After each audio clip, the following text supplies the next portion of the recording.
I came to the center in 1966, July. I was right out of the Air Force.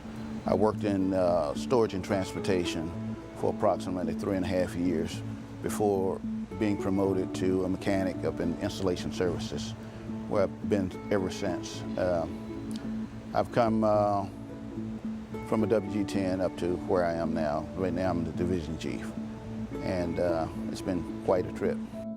When I first came to work here, it was, I guess, in the middle of the civil rights movement. That some changes been made to better things for blacks.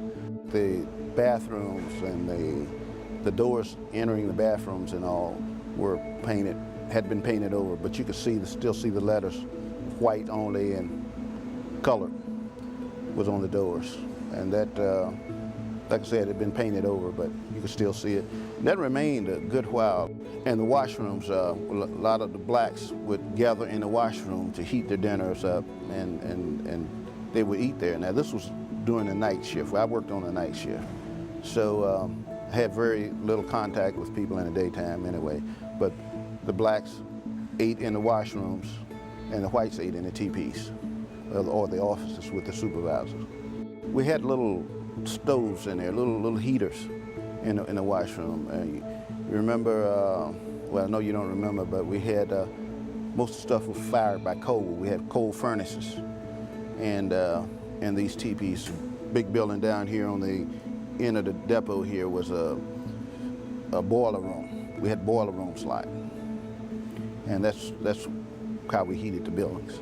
Most of my co-workers were black. Most of the supervisors were white. We had black supervisors, but very few of them. Most of them were white. We had 3 or 4 black supervisors on the shifts.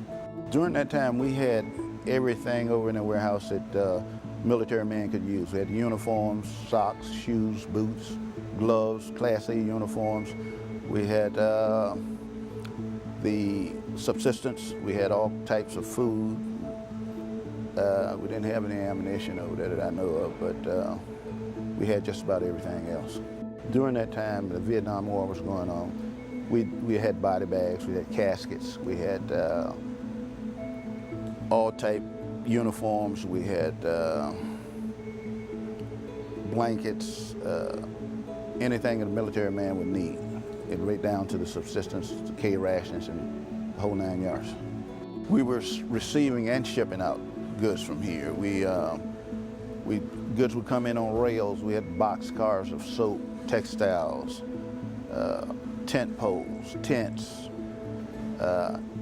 just about anything that a military person could use was coming in and out of here. And we were also shipping goods overseas to Vietnam, not directly to Vietnam, but we would send them over that way, and it would get to Vietnam when it went out of here. The most challenging job I had was when I moved from management. I mean, from the employee role over to the supervisory role. And they really threw me in a lion's den, but with the grace of God, I come out and it made me stronger.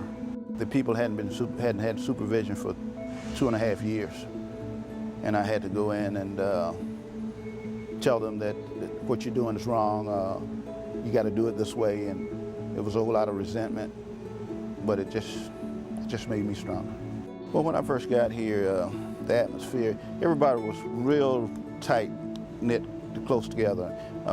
There's still some of that left, but now the people, like I said, they're younger, they're better educated, they tend to go off on their own ways, but there's still a family atmosphere here on the center. Not as great as it was, but some of it's still here. We got some old timers left.